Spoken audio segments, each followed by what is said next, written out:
Hello everyone, yes this is Sovin sir. आप सभी का एकलव्य बैच में बहुत बहुत स्वागत है। बात होने वाली है आज अल्कोहल फिनॉल ईथर के लेक्चर नंबर सेकंड।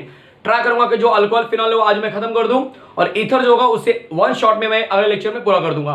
तो चलो शुरू करते हैं। अल्कोहल फिनॉल ईथर का जो अल्कोहल फिनॉल है उसका कंटेंट लास्ट लेक्चर में हमने डिस्कस किया था पूरा का पूरा इंट्रोडक्शन एक लेक्चर में, और आज हम बात करेंगे प्रिपरेशन और केमिकल रिएक्शन की। तो सबसे पहले मैं बात करने वाला हूं प्रिपरेशन ऑफ अल्कोहल। कैसे करते हैं प्रिपरेशन ऑफ अल्कोहल, चलो दिखाता हूं मैं आपको। जो सबसे पहला मेथड होने वाला है प्रिपरेशन ऑफ अल्कोहल में वो है आपका फ्रॉम अल्काइल हैलाइड, जिसे हम बाय हाइड्रोलिसिस मेथड भी कहते हैं। कैसे करेंगे देख लीजिए, यहाँ पे बहुत सिंपल सा रिएक्शन है। आपको RX लेना है और आपको KOH या फिर NOH मिलाना होगा, जो कि एक्वेस सॉल्यूशन का होना बहुत जरूरी है। यहां से X, यहां से K बाहर जाएगा, KX, और आंसर बन जाता है आपका ROH। यहां से KX बाहर चला गया। आपको बता दूं कि जो RX का नेचर होगा, इसके ऊपर ज्यादा ध्यान देना है आपको। ये अगर आपका प्राइमरी होगा, सेकेंडरी होगा, टर्शियरी होगा, ये इसके ऊपर डिपेंड करेगा कि रिएक्शन कैसा होने वाला है। अगर मान के चलो कि ये प्राइमरी है, तब याद रखना कि जो OH का अटैचमेंट होगा यहाँ पे, वो किसको फॉलो करेगा, वो फॉलो करेगा SN2 मैग्नीशियम को। और अगर ये टर्शियरी हुआ, तब ये OH का जो अटैचमेंट होगा वो फॉलो करेगा SN1 मैग्नीशियम को। ये आपके लिए मैंने आपको हैलोजन डेरिवेटिव में स्पेसिफाई किया हुआ था। क्लियर है? बहुत प्यारा सा रिएक्शन है। सेकंड में बात करने वाला हूं बाय हाइड्रेशन। बाय हाइड्रेशन क्या होगा, आपका पानी मिलाना है। किसमें पानी मिलाना है? अल्कीन में। तो आप एंट्रेंस पॉइंट ऑफ व्यू से क्या याद रख सकते हैं कि जब कभी भी आप अल्कीन में पानी मिलाएंगे, देख लीजिए इस तरह से, अगर आपका ये अल्कीन है और इसमें आप पानी मिला रहे हो, तो पहले आपको क्या पता होना चाहिए कि अल्कीन के बॉन्ड को तोड़ने के लिए मुझे यूज करना होता है H+ आयन। ये H+ क्या करेगा, बॉन्ड को तोड़ेगा, और ये HOH क्या करेंगे, आके इसके ऊपर अटैक करेंगे और अल्कोहल बन जाएगा। तो आपका जो आंसर होगा कुछ इस तरह से बन सकता है कि ये इथाइल अल्कोहल आंसर जो आपको दिखाई देगा, अगर आप 2 कार्बन लेते हो तो। लेकिन अगर आप 2 कार्बन से ज्यादा कार्बन लेते हो तो याद रखना, इथिन से ही सिर्फ इथाइल अल्कोहल बनाया जा सकता है। बाकी किसी भी अल्कोहल से या किसी भी अल्कीन से आप प्राइमरी अल्कोहल नहीं बना सकते। तो सिर्फ इथिन अगर मैं लेता हूं, कौन सा अल्कीन लेता हूं मैं, सिर्फ इथिन अगर जो लूंगा, इस इथिन से ही इथाइल अल्कोहल बनाया जा सकता है। बाकी किसी और अल्कीन से प्राइमरी अल्कोहल नहीं बनेगा बाय हाइड्रेशन। अगर आप कोई दूसरा अल्कीन लेते भी हो, जरा देख लीजिए, मान के चलो यहाँ पे मैं सॉल्व कर रहा हूं, मान के चलो कि आपने प्रोपीन ले लिया, CH3 CH double bond CH2, आप डायरेक्टली पानी मिला दीजिए, चलेगा। यहाँ पे H+ कंसीडर कर लेते हैं। मार्किनोव रूल को फॉलो करेंगे। यहाँ पे मार्किनोव के हिसाब से ये प्लस है, ये माइनस होता है। माइनस उसके पास जिसके पास कम हाइड्रोजन है, मतलब इसके ऊपर आके OH अटैच होगा, जो कि सेकेंडरी अल्कोहल नेचर दिखाता है। क्लियर है? तो इस बात का एकदम आपके माइंड में चल जाना चाहिए कि एंट्रेंस पॉइंट ऑफ व्यू से आपको बस याद होना चाहिए कि यार अल्कीन में अगर पानी मिलाना है मुझे, तो मुझे मार्किनोव रूल को फॉलो करना है अनसिमेट्रिकल में। सिमेट्रिकल में तो कोई टेंशन ही नहीं है। अब बात करेंगे बाय हाइड्रोबोरेशन ऑक्सीडेशन। ये जो मेथड होता है वो सीधा सीधा याद कर लो कि ये एंटी मार्किनोव रूल को फॉलो करके बनता है। आप ऐसे समझ लीजिए, शॉर्टकट चल रहा है यहाँ पे पूरी तरह से। ये एक तरह से आपको मैं कम टाइम में ज्यादा चीजें कवर करने का ट्राई करूंगा कि अगर ये कभी ऐसा आ गया कि प्रोपीन में आपको बोला गया कि आप हाइड्रोबोरेशन कर दीजिए, B2H6 कर दीजिए, कुछ A प्रोडक्ट बनेगा, और उस A के अंदर वापस से आप H2O2 मिला के इसको सॉल्व करेंगे, तो आपको मैं बता दूं कि प्रोपीन जो होता है वो अनसिमेट्रिकल अल्कीन है।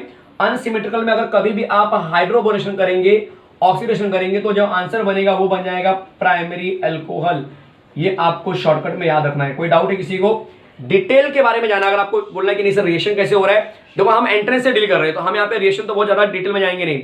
डिटेल में आपको रिएक्शन सिर्फ सीखना है। हाँ भैया, आप जाइए प्लेलिस्ट में जाइए, अल्कोहल फिनॉल ईथर चैप्टर वहां पे दिया हुआ है, जाके एक बार 12th का बोर्ड पढ़ के आइए।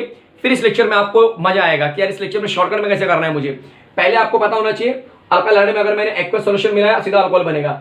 SN1 SN2 एक इंपॉर्टेंट क्वेश्चन बनता है बोर्ड एग्जाम एंट्रेंस में, ये ध्यान देना।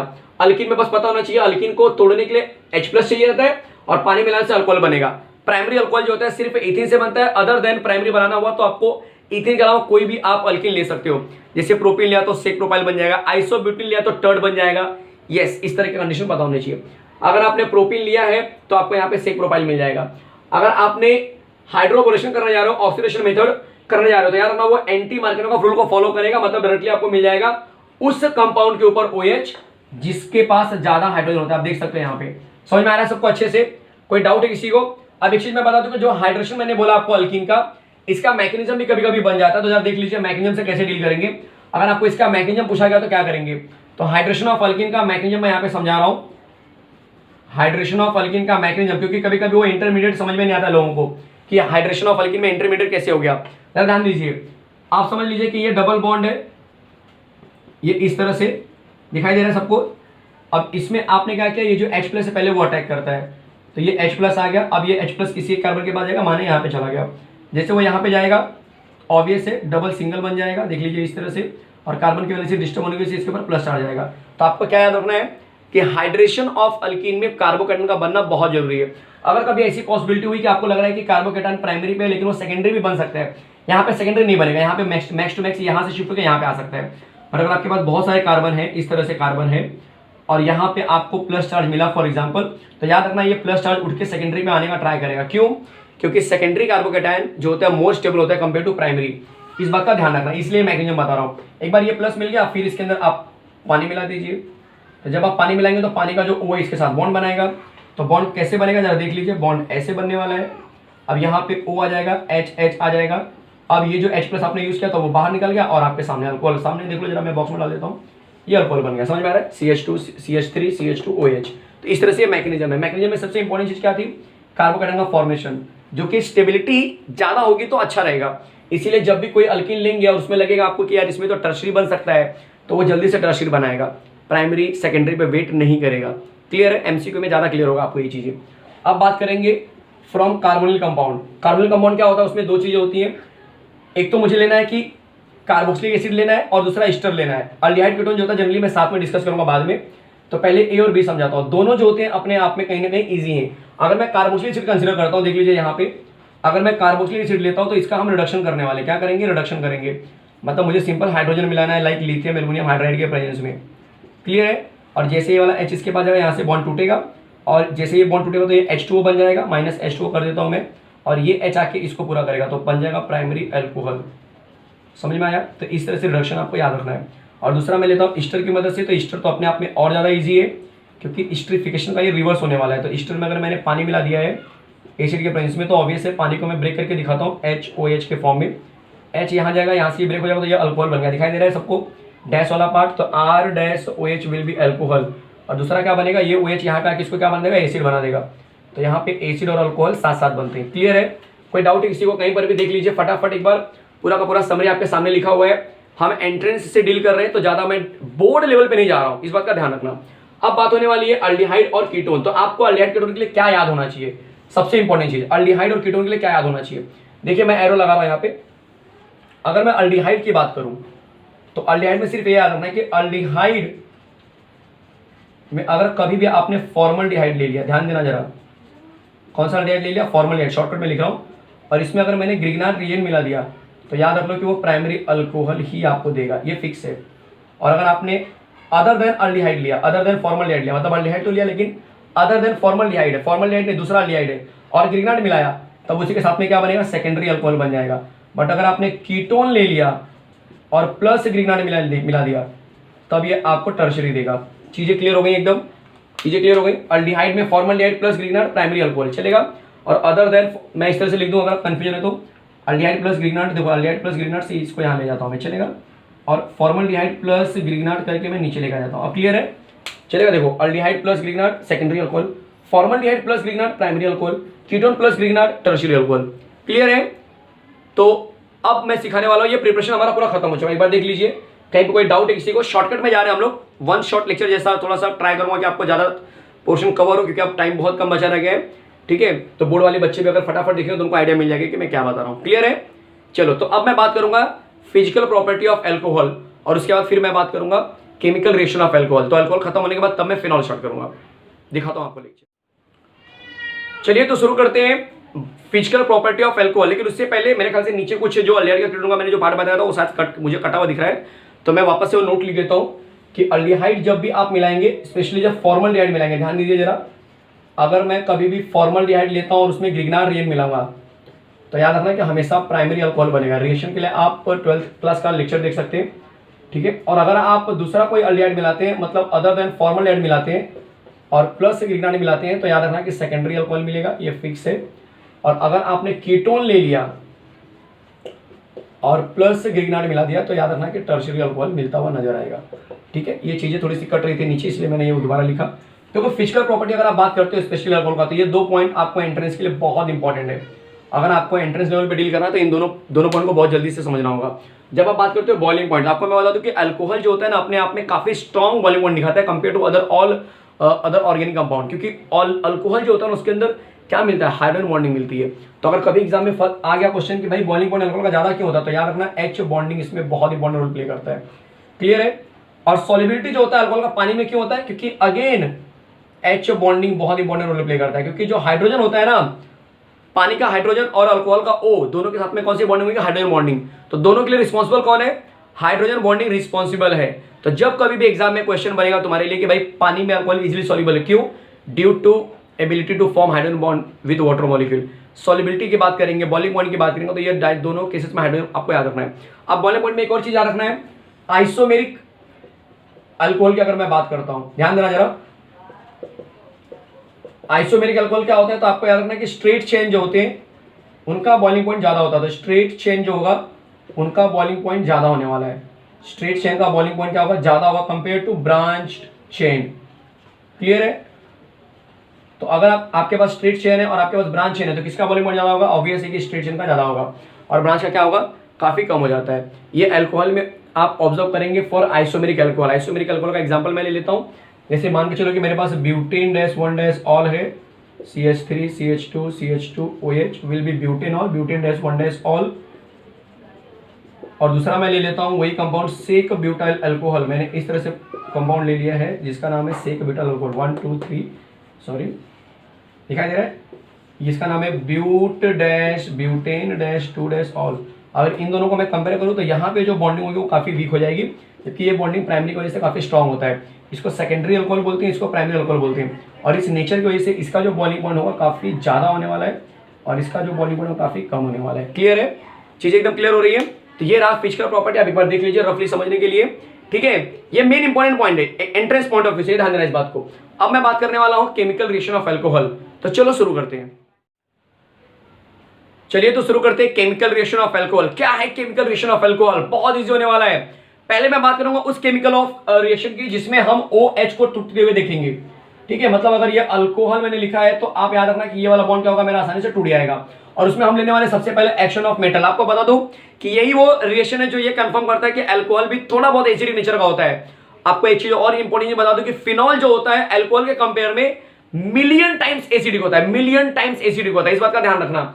इसका मतलब अल्कोहल का नेचर कहीं ना कहीं क्या होता है, न्यूट्रल जैसा होता है। बट अगर मैं मेटल के साथ में रिएक्ट करता हूं, लाइक सोडियम साथ में मैंने रिएक्ट किया, तो ये बॉन्ड यहां से टूटेगा जो कि H2 के रूप में बाहर निकल जाएगा, दिखाई दे रहा है। और ये Na जो होगा उस H की जगह पे आता है जो कि बनाता है RONA। Na यहाँ पे कितना बचे 1, यहाँ पे H2 है तो मैंने 2 से मल्टीप्लाई किया इसके लिए, और R 2 हो गया तो यहाँ पे 2 से मल्टीप्लाई करो, Na को भी 2 से मल्टीप्लाई करो, ये बन जाता है सोडियम अल्कोक्साइड। क्लियर है। अब बात करेंगे एस्टरीफिकेशन। एस्टरीफिकेशन दो तरीके से हो सकता है, जो कार्बोक्सिलिक एसिड के साथ में होने वाला है, और दूसरा यूजिंग एसाइल क्लोराइड भी आप ले सकते हो। तो अगर मैंने ये कंपाउंड लिया इस तरह से, तो यहां से क्या होगा, H ये वाला बॉन्ड टूटेगा और यहां से OH ये वाला बॉन्ड टूटेगा, और आंसर बन जाता है आपका प्यारा सा ईस्टर, दिखाई दे रहा है। पानी क्या होगा, यहां से बाहर चला जाएगा। दूसरा जो मेथड है आपका एसाइल क्लोराइड, आप उसके साथ भी लिख सकते हो, उसके साथ भी कर सकते हैं, पैटर्न सेम होगा। सबको दिखाई दे रहा है यहाँ पे, यहाँ से H, यहाँ से Cl, HCl बाहर जाएगा, और कंडीशन पे आप पायरिडिन यूज कर सकते हैं HCl को क्या करने के लिए, रिड्यूस करने के लिए, और आंसर आपका बहुत ही प्यारा ईस्टर बनता हुआ दिखाई देगा। समझ में आ रहा है सबको कैसे हो रहा है। बात करेंगे अब reaction involving breaking of C-O bond कैसे होगा। यहाँ पे एक्शन ऑफ HX की मैं बात करता हूँ। तो जब भी आप अल्कोहल में HX मिलाएंगे, ध्यान देना, तब यहाँ से H2O बाहर जाएगा और आंसर बन जाता है RH, तो H2O बाहर जाएगा। बट इस केस में हमेशा याद रखना कि OH का निकलना तभी तक आसान होगा जब इस R का OH के निकलने के बाद ये R क्या होगा, स्टेबल होगा। अब यार स्टेबल कब होगा, तो जब ये R का नेचर क्या होगा, टर्शरी होगा या सेकेंडरी होगा या प्राइमरी होगा। तो ये नेचर है, टर्शरी कार्बोहाइड्रेट मोस्ट स्टेबल होता है, सेकेंडरी कार्बोहाइड्रेट थोड़ा स्टेबल होता है, प्राइमरी सबसे कम स्टेबल होता है। इसीलिए ये R का निकलना तब तक ही अच्छा है जब तक ये टर्शरी नेचर का रहेगा। अगर ये प्राइमरी है, सेकेंडरी है, तो थोड़ा मुश्किल होता है निकलना। तब उसके लिए क्या करना पड़ता है, उसके लिए हमें प्राइमरी सेकेंडरी के लिए हमें कैटलिस्ट डालना पड़ता है। ठीक है, बोर्ड लेवल पे मैंने बताया है कि अगर आप यहाँ पे HCl लेंगे तो जिंक क्लोराइड मिलाएंगे, जिसके मिक्सचर को हम लुकास रिएजेंट बोलते हैं। HBr लेंगे तो हम यहाँ पे NaBr प्लस H2SO4 ले सकते हैं। HI के साथ में हम रिएक्टिविटी के लिए क्या करते हैं, उसको कुछ डालते नहीं है। और HCl की रिएक्टिविटी सबसे कम होती है, फिर HBr की आती है और सबसे अच्छी आती है HI की। ये रिएक्टिविटी ऑर्डर भी आप याद रख लो, ठीक है, आपको काम आएगा। नेक्स्ट PBr3 या PCl3, PCl5 आप ले सकते हो। तो अगर आपने अल्कोहल लिया हुआ है और इसमें अगर आपने PCl3 मिला दिया, देख लीजिए, अगर आप PCl3 मिलाते हो तो बहुत सिंपल है, यहाँ से OH बाहर जाएगा और Cl इसकी जगह पे आ जाएगा। जैसे Cl इसकी जगह पे आएगा तो आपको पता है क्या बन जाएगा, RCl बन जाएगा। Cl यहाँ पे 3 है तो 3 से मल्टीप्लाई कर दिए, R3 हो गया, 3 से मल्टीप्लाई कीजिए, आंसर बन जाएगा H3PO3। अब इस प्रोसेस में आपको बता दूं कि ऐसे ही प्रोसेस हम फॉलो करेंगे किसके लिए, PCl5 के लिए। तो PCl5 का रिएक्शन देख लीजिए, यहाँ से OH टूटेगा, Cl यहाँ पे आएगा तो RCl बन जाएगा, ये एक H एक Cl, HCl बाहर और बाहर चला जाएगा POCl3। बट जैसे PCl5 बना वैसे ही PBr5 नहीं बनेगा और PR5 नहीं बनेगा। एंट्रेंस में बहुत अच्छा क्वेश्चन आता है कि ये क्यों नहीं बनते, तो due to high difference in atomic size ये स्टेबल नहीं हो पाते। दोनों के लिए बता रहा हूँ, चलेगा। बात करेंगे SOCl2, सेम आंसर है। SOCl2 is the best method to prepare alkyl chloride, क्योंकि SOCl2 जब आप रिएक्ट करते हो अल्कोहल के साथ में, देख लीजिए तो यहाँ से OH टूटेगा, Cl इसकी जगह पे आ गया, मतलब RCl बन जाएगा, यहाँ से H, यहाँ से Cl, HCl बाहर चला जाएगा और SO2 बन जाएगा। यहाँ पे SO2 गैस होता है, HCl भी गैस होते हैं और RCl जो बनता है वो आपका बेस्ट मेथड होता है, क्योंकि ये दोनों गैस बन के उड़ जाते हैं। तो जो RCl बचता है वो आपको अच्छा बोलते हैं ना कंडीशन में मिलता है, प्योर मिलता है। कंडीशन में पैराडाइन आप यूज कर सकते हो ताकि ये HCl का जो एसिडिटी है कहीं ना कहीं का जो न्यूट्रल बन जाए। तो ये सारा होल सोल स्टोरी है केमिकल रिएक्शन का, देख लीजिए फटाफट। ये एक तरह से पूरा चैप्टर में कवर कर रहा हूँ, एक वन शॉट लेक्चर जैसा हो गया ये पूरा का पूरा, ठीक है। ट्राई करूंगा कि अगले जितने भी लेक्चर आए तो कम समय में ज्यादा कंटेंट कवर करूं, ठीक है। एंट्रेंस से आप डील कर रहे हैं, चीजें आपने ऑलरेडी पढ़ी हुई है, सिर्फ आपको एक बार रिमाइंडर जैसा पता होना चाहिए, हाँ ये चीजें मुझे रखना। कुछ इंपॉर्टेंट चीजें हैं जैसे कि स्टेबिलिटी ऑर्डर यहाँ पे इंपॉर्टेंट होगा आपके लिए, ठीक है। यहाँ से कौन सा बॉन्ड टूट रहा है तो OH का बॉन्ड, ये इंपॉर्टेंट तुम्हारे लिए एंट्रेंस पॉइंट ऑफ से मैं बात कर रहा हूँ, क्लियर है। चलो अब मैं बताने वाला हूँ कि भाई जो केमिकल रिएक्शन है उसमें डिहाइड्रेशन क्या होता है, डिहाइड्रेशन ऑफ अल्कोहल। काफी इंपॉर्टेंट लेक्चर है, काफी इंपॉर्टेंट कंटेंट है ये कि भाई डिहाइड्रेशन का मतलब क्या है।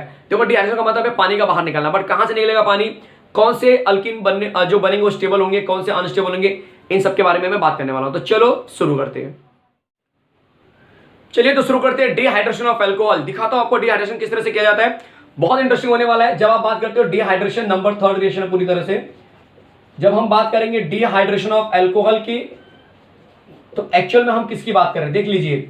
मान के चलो कि मैंने CH3 CH2OH ले लिया है, ये कार्बन जो होगा मेरा अल्फा होता है और ये वाले को बीटा बोलते हैं। तो जिस कार्बन के ऊपर OH अटैच होगा that is called alpha carbon और उसके बाजू को बीटा बोलेंगे। अल्फा से हमेशा फंक्शन ग्रुप बाहर जाएगा, इस बात का ध्यान रखना, और बीटा से एक H बाहर जाता है, मतलब जो मेरा रिजल्टेंट कंपाउंड बनेगा वो बन जाएगा CH2 डबल बॉन्ड CH2। ये पैटर्न होने वाला डिहाइड्रेशन का, क्लियर है। अगर आप कितना बड़ा भी अल्कोहल ले रहे हो तो इसी पैटर्न को फॉलो करना है। अब क्वेश्चन ये कि सर कौन सा अल्कीन स्टेबल होगा, तो याद रखना कि जिस अल्कीन के पास, अगर आपके पास इस तरह से कोई अल्कीन बन रहा है और यहाँ पे आपको लग रहा है कि ये अल्कीन है, कार्बन की वैलेंसी पूरा करने के लिए इस तरह से H लगा के दिया हुआ है, और आपके पास दूसरा कोई अल्कीन इस तरह से बन रहा है, अगर आपको लग रहा है कि पॉसिबिलिटी है कि ये अल्कीन भी बन सकता है, तो अल्कीन वाले पार्ट को हमेशा बॉक्स में डालने की आदत डालो और उससे अटैच वाले कार्बन को अल्फा बोलने की आदत डालो। मतलब ये यहाँ पे अल्फा हो गया, ये भी अल्फा हो गया। जिसके पास ज्यादा अल्फा हाइड्रोजन वही आंसर होगा, यहाँ पे वही मेजर बनेगा। तो यहाँ पे 3 अल्फा हाइड्रोजन, यहाँ पे 3 3 3 6 हो गया, मतलब टोटल अल्फा हाइड्रोजन कितने हो गए 6 अल्फा हाइड्रोजन।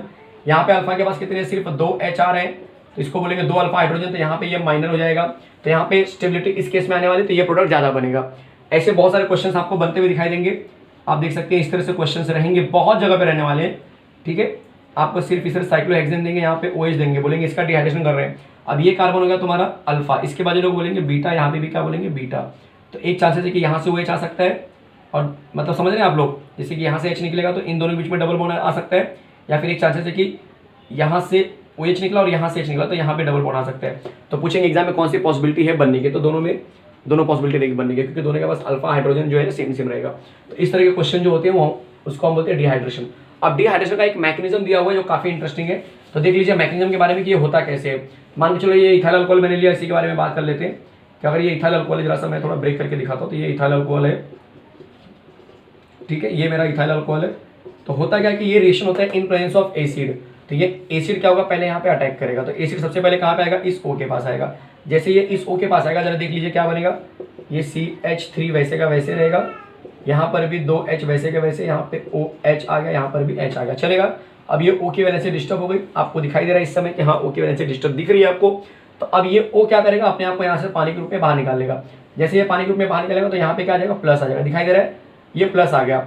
अब कंपाउंड आपको पता है कि क्या होने वाला है, देख लीजिए ये कंपाउंड इस तरह से बच गया, पानी बाहर चला गया। तो आपको इस रिएक्शन में पानी बाहर जाता है, यस पानी देख सकते हैं आप बाहर जा रहा है, यहाँ पे -H2 होना चाहिए, तो पानी यहाँ पर भी बाहर चला गया, इस समय ये प्लस बना है। तो अब ये प्लस को स्टेबल करने के लिए ये क्या करेगा, कार्बन अपना H रिलीज करेगा H+ के फॉर्म में। क्यों, क्योंकि यहाँ पे H प्लस आपने यूज़ किया था। जब ये H प्लस चलाएगा तो ये क्या बन जाएगा, माइनस बन जाएगा, मतलब ये कुछ ऐसा बन जाएगा, ये बन गया माइनस और यहाँ पे H है जो बन जाएगा प्लस, और ये प्लस माइनस के थ्रू क्या हो जाएगा, एक बॉन्ड बन जाएगा। मतलब आपका जो आंसर है वो कुछ इस तरह से बन जाएगा, दिखाई दे रहा है, अल्कीन प्लस माइनस से अल्कीन बन जाएगा। तो ये चीज़ आपको पता होनी चाहिए कि पानी जब बाहर निकलता है तो कार्बोकैटायन बनता है, इस बात का पता होना चाहिए एंट्रेंस मतलब लेवल पे। कोई डाउट है किसी को? तो इस तरह से जो आपका अल्कीन का डिहाइड्रेशन था वो मैंने क्या किया यहाँ पे खत्म किया। चलो आगे देखते हैं कि अब जो अगला कंटेंट होगा वो किस टॉपिक के बारे में होगा। तो चलो शुरू करते हैं अगला कंटेंट। चलिए तो अगला कंटेंट शुरू करता हूं जो होने वाला है आपका ऑक्सीडेशन ऑफ अल्कोहल। बहुत इजी है, चलो दिखाता हूं आपको मैं। तो अगर आप बात करेंगे नंबर 4 रिएक्शन की जो कि होने वाला है ऑक्सीडेशन ऑफ अल्कोहल, तो ऑक्सीडेशन ऑफ अल्कोहल के थ्रू बनता क्या है, ये सबसे अच्छा क्वेश्चन है। तो जब भी आप अल्कोहल लेते हो, जैसे कि आपने प्राइमरी अल्कोहल लिया और इसका आपने ऑक्सीडेशन कर दिया, ऑक्सीडेशन के लिए अलग कंडीशन यूज करते हैं, जैसे कि मैं ये लेने वाला हूं K2Cr2O7 डाइल्यूट H2SO4, ये भी कैटलिस्ट में ले सकता हूँ। यहाँ से H, यहाँ से OH पानी बाहर जाएगा और ये वाला जो O होगा यहाँ पे आके एल्डेहाइड बना देगा। तो आपको फिलहाल याद रखना है कि जब भी आप प्राइमरी अल्कोहल का ऑक्सीडेशन करेंगे तो हमेशा अल्डिहाइड बनेगा, और अगर आप सेकेंडरी अल्कोहल का ऑक्सीडेशन करते हो तब यह हमेशा क्या बनाएगा, कीटोन बनाएगा। आप देख सकते हो RC⋯OR दिखाई दे रहा है। तो ये आपको याद रखना है, चलेगा। अगर आप बड़ा कार्बन चेन लेते हो तो आप इसकी जगह पे PCC कैटलिस्ट भी यूज कर सकते हैं, ये भी आपके लिए होता है, ठीक है। PCC कैटलिस्ट, पाइरीडिनियम क्लोरोक्रोमेट करके एक नाम होता है जो कि यूज कर सकते हैं हम कहीं पे, ठीक है। तो ये जो होता है हमारा PCC कैटलिस्ट होता है, बड़े कार्बन की बात करेंगे, ठीक है। कोई डाउट है किसी को? और अगर मैं बात करूं कि कॉपर के प्रेजेंस में इसको ले रहा हूं, क्योंकि ऑक्सीडेशन में ये पहला मेथड था जिसमें हमने किया, अब हम क्या करेंगे, कॉपर की मदद से भी करते हैं। तो अगर मैंने प्राइमरी अल्कोहल लिया है, फॉर एग्जांपल मान के चलो कि मैंने इस तरह से प्राइमरी अल्कोहल लिया और इसको हीट कर रहा हूं मैं 573 के आसपास, ठीक है, और कॉपर के प्रेजेंस में हीट कर रहा हूं, तो यहाँ से H2 बाहर निकलता है, H2O नहीं, सिर्फ H2 बोल रहा हूं मैं, और आंसर बन जाएगा RCHO। बहुत सारे बोलेंगे सर ये कैसे ऑक्सीडेशन हुआ, H का निकलना भी ऑक्सीडेशन माना जाता है। प्राइमरी अल्कोहल में अल्डिहाइड देगा, सेकेंडरी अल्कोहल में कीटोन देगा, इस बात का ध्यान रखना, सेकेंडरी अल्कोहल में ये कीटोन देगा। सबसे इंपॉर्टेंट चीज कि टर्शियरी अल्कोहल में क्या देगा, टर्शियरी अल्कोहल ये सब रिएक्शन नहीं करते, बट ये रिएक्शन करेगा और क्या देगा आपको, अगर टर्शियरी अल्कोहल की बात करूं तो अल्कीन देगा। क्या देगा, अल्कीन, क्योंकि टर्शियरी अल्कोहल का डायरेक्ट ऑक्सीडेशन होता नहीं है। देख लीजिए आप, टर्शियरी अल्कोहल में कोई H नहीं है, इसके पास, जैसे यहाँ पे प्राइमरी में आप देख सकते हो H है, सेकेंडरी में भी C के पास H होता है, टर्शियरी में C के पास H नहीं होता, इसलिए क्या देगा, अल्कीन देगा। ये आपके लिए पैटर्न है। कोई डाउट है?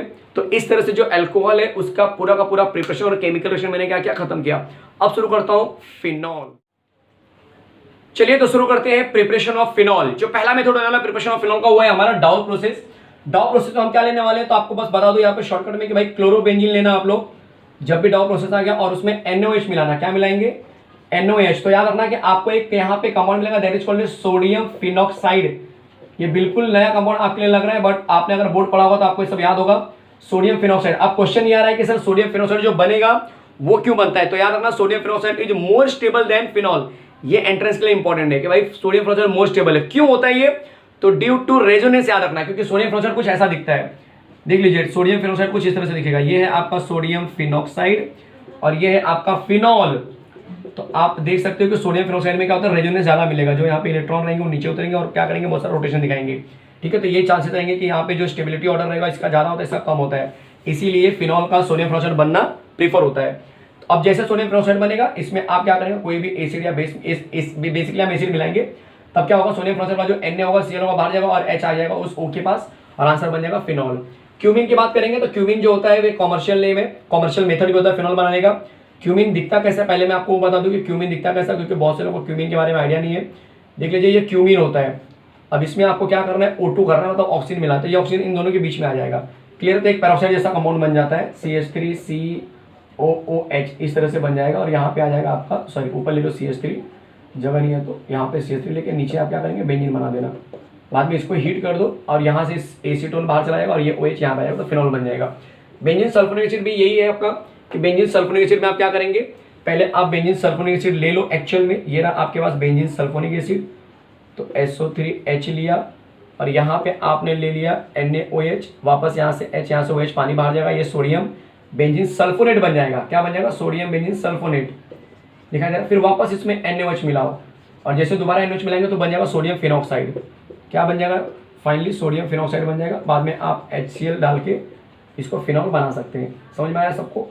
चीज़ें क्लियर हो रही है? इस तरह से डील करना होगा। एनिलीन की बात करेंगे तो एनिलीन से पहले आपका टारगेट होगा कि हमेशा डाइजेनियम सॉल्ट बनाने के लिए, जो आपने हैलोजन डेरिवेटिव में भी सीखा था कि इसमें अगर मैं HNO2 मिला दूँ और HCl मिला दूँ तो हमें जो मिलेगा यहाँ पे प्रोडक्ट वो मिलेगा डाइजेनियम सॉल्ट।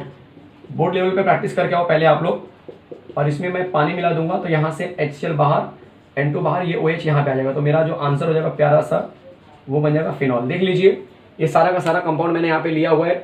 डाउ प्रोसेस में याद रखना, क्लोरोबेंजीन में NH मिलाएंगे, सोडियम फिनॉक्साइड, HCl मिलाने के बाद फिनॉल बन जाएगा। क्यूमीन के अंदर O2 मिलाएंगे, मतलब ऑक्सीडेशन हो गया आपका, एयर मिला रहा हूँ मैं, ठीक है। 423 केल्विन पे मिलाते हैं इसको जनरली हम, और हीट करेंगे तो आपको आंसर मिल जाएगा।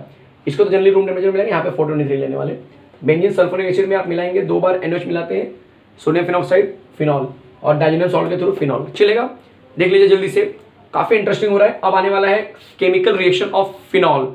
केमिकल रिएक्शन ऑफ फिनॉल में आपको बता दूं पहले कि जो फिनॉल होता है कंपेयर टू अल्कोहल ज्यादा एसिडिक होता है। इसका मतलब कि उसके O का जो H है वो निकालना काफी इजी है, इसीलिए सोडियम फिनॉक्साइड जल्दी बनता भी है। वो भी एक लॉजिक रहेगा आपके लिए। जबकि अल्कोहल वाले केस में O से H का निकालना थोड़ा मुश्किल होता है, ठीक है। एक और रीजन है कि जब O निकल जाता है, सॉरी जब O का H निकल जाता है, फिनॉल की बात कर रहा हूं मैं, फिनॉल में जब O का H निकल जाएगा तो ये फिनॉक्साइड बन जाएगा, जो कि काफी ज्यादा रेजोनेंस इफेक्ट दिखाएगा, जिसकी वजह से स्टेबिलिटी बढ़ जाती है। अब यहाँ पे देखेंगे अल्कोहल में कोई रेजोनेंस नहीं मिलता है, वहां पे कोई डबल बॉन्ड नहीं है, इसीलिए अल्कोक्साइड आयन जो है कि अनस्टेबल होता है। तो ये भी एक रीजन है कि H क्यों निकल जाता है फिनॉल में जल्दी और अल्कोहल में वही H क्यों नहीं निकलता है, ये रीजन आपको पता होना चाहिए। तो चलो शुरू करते हैं chemical reaction of phenol. Yes, तो चलिए स्टार्ट करते हैं केमिकल रिएक्शन ऑफ फिनॉल। बहुत इजी होने वाला है, पहले आप बोर्ड एक बार पढ़ के आइए ताकि यहाँ पे आपको जो मेन पॉइंट्स है वो सिर्फ यहाँ पे समझना रहे। तो अगर मैं केमिकल रिएक्शन की बात करूं तो पहला होने वाला है हमारा हैलोजनेशन ऑफ फिनॉल। अब हैलोजनेशन में मैं क्लोरीनेशन, ब्रोमिनेशन भी ले सकता हूं, तो मैं ब्रोमिनेशन ले रहा हूं और पहला ब्रोमिनेशन होने वाला है in presence of water molecule, जिसको हम बोलते हैं ब्रोमीन वाटर। तो अगर आपने यहाँ पे फिनॉल लिया हुआ है, एक बहुत इंटरेस्टिंग होता है क्वेश्चन कि फिनॉल प्लस ब्रोमीन वाटर में क्या बनेगा। ध्यान देना जरा यहाँ पे, जब भी आप फिनॉल लेंगे प्लस ब्रोमीन लिया है in presence of water molecule, तो आपको याद रखना है कि 2, 4, 6 पे ब्रोमो आएंगे, मतलब ट्राई ब्रोमो फिनॉल बनेगा। इस बात का ध्यान रखना। और वही अगर मैंने फिनॉल लिया है और सिर्फ मैंने Br2 मिलाया है कार्बन डाइसल्फाइड के प्रेजेंस में, तो एक ऑर्थो पोजीशन और एक पैरा पोजीशन वाला ब्रोमो फिनॉल बनेगा। इस बात का ध्यान रखना। नाइट्रेशन में भी 2 चीज होती है, एक होता है डाइल्यूट नाइट्रिक एसिड और एक होता है कॉन्सेंट्रेटेड नाइट्रिक एसिड। डाइल्यूट की बात करेंगे तो ऑब्वियस है कि थोड़ा सा आपके लिए मुश्किल होने वाला है कि जो डाइल्यूट रहेगा आपके लिए 2 नंबर, 4 नंबर, 6 नंबर पे ऐसा बनता हुआ दिखाई देगा। इनफैक्ट 2, 4, 6 में करेगा, हम अलग अलग करेंगे इस तरह से कि ये रहा मेरे पास फिनॉल, ठीक है, जिसके 2 नंबर पे भी अटैच होगा और 4 नंबर पर भी अटैच होगा। इस तरह से हम देखते हैं, आपको मैं दिखा दे रहा हूँ, कंफ्यूजन नहीं होना चाहिए बिल्कुल। जबकि जो कॉन्सेंट्रेटेड रहेगा वो एक ही पोजीशन में 2,4,6 ट्राई नाइट्रोब्रोमो, जिसको हम एक तरह से बोलते हैं कि पिक्रिक एसिड भी बन जाता है। इस केस में क्या बन जाता है, पिक्रिक एसिड भी बन जाता है। इस बात का ध्यान रखना। सल्फोनेशन में भी आपको 2 मिलता है, एक मिलता है लगभग 273 केल्विन टेम्परेचर पे और दूसरा मिलता है 373 केल्विन टेम्परेचर पे, या फिर थोड़ा सा और ज्यादा बढ़ा लो 288 ले लो, मतलब रूम टेम्परेचर के आसपास। तो रूम टेम्परेचर वाले पे ऑर्थो सल्फोनेशन बनेगा और 373 वाले पे पैरा सल्फोनेशन बनेगा, चलेगा। इस बात का ध्यान रखना। राइमर टाइमर में जो की वर्ड है आपके लिए वो ये है कि फिनॉल के अंदर, ये फिनॉल है, इसके अंदर CH, देख लो क्लोरोफॉर्म मिलाते हैं, CHCl3 प्लस KOH। अब याद रखना कि इन दोनों के मिक्सचर से एक प्रोडक्ट मिलता है जिसको बोलते हैं डाइक्लोरोकार्बन, जो कि अपने आप में इलेक्ट्रोफिलिक होता है। वो इलेक्ट्रोफिलिक इसके ऊपर अटैक करेगा। इस बात का ध्यान देना। बनने वाला कंपाउंड क्या होगा, सैलिसल्डिहाइड, कुछ इस तरह से बनेगा। यहाँ पे OH हो जाएगा और यहाँ पे अल्डिहाइड बन जाएगा। अगर मैं कोल्बे रिएक्शन की बात करूँ तो ये फिनॉल है, इस फिनॉल के अंदर हमने मिलाया हुआ है CO, ठीक है। और जैसे हम CO मिलाएंगे, इनफैक्ट CO2 मिलाते हैं इन प्रेजेंस ऑफ एसिड, तब ये जो पर्टिकुलर कंपाउंड होगा आपका जो सेकंड पोजीशन पे इस तरह से ऑर्थो पे अटैक करेगा, तब आपको जो कंपाउंड बनेगा वो बन जाएगा, मान के चलो ये फिनॉल है, यहाँ पे बन जाएगा एसिड, इसको हम सैलिसाइलिक एसिड बनती है। तो जब भी आप कोल्बे रिएक्शन की बात करेंगे तो सैलिसाइलिक एसिड फ्रॉम फिनॉल याद रखना। लास्ट है ऑक्सीडेशन। ऑक्सीडेशन जब आप फिनॉल का करेंगे, ठीक है, ये मान के चलो आपके पास फिनॉल है, मैं बॉन्ड लगा देता हूँ इस तरह से। तो जब इसका आप ऑक्सीडेशन करेंगे, समझो यहाँ पे आपने ऑक्सीडेशन किया, तो यहाँ से H, यहाँ से H2 बाहर जाएगा और ये वो यहाँ पे आएगा, तो एक अलग ही कंपाउंड बनाता है जिसको हम कुछ इस तरह से रिप्रेजेंट कर सकते हैं कि ये कहीं ना कहीं क्या होगा, मेरा क्विनन बन जाएगा। क्या बन जाएगा, क्विनन बन जाएगा, जिसको हम क्विनन बोलते हैं, ठीक है। डाइकीटोन भी इसको हम बोलते हैं। ये अपने आप में बेंजोक्विनन का नेचर दिखा रहा है, डाइकीटोन के नाम से भी जाना जाता है ये। और ये होता किसके प्रेजेंस में है, तो जहाँ पे आप K2Cr2O7 लिखते तो वहाँ पे लिखेंगे Na2Cr2O7, चलेगा। मैं वापस से रिपीट कर रहा हूँ, Na2Cr2O7 और डाइल्यूट H2SO4 के प्रेजेंस में रिएक्शन होता है। क्लियर है? चीजें क्लियर हो रही है एकदम? अच्छे से सुन के लिखो, कोई तकलीफ नहीं है।